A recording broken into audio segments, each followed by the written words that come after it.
Gagawa na naman ako ng tinapay. Gagawa ako ng sponge bread at saka pandesal ulit.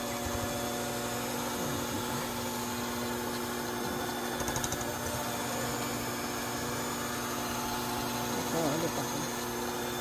Magawa ko ngayon ng ito. Then later, pang pandesal ko ito for sponge bread.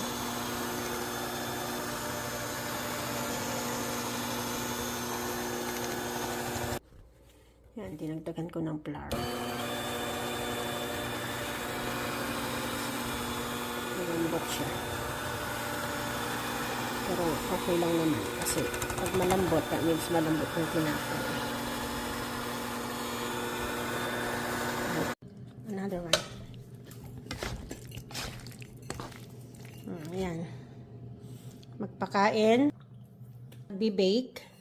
Oh my God, lalaki na naman. Didikit na sila. You cannot believe my Spanish bread, how big it is. If they think a player is going to figure it out, they try to kill them in the same village. Figure it out. Wow, ang lalaki ngayon. Sobra, ang laki. Ang lalaki. Papa kasi always, the 6. Ang lalaki ng ko ngayon. Spanish bread ko. Ano mo, yung gupit mo. Sabay-sabay sila kumain. Sabay.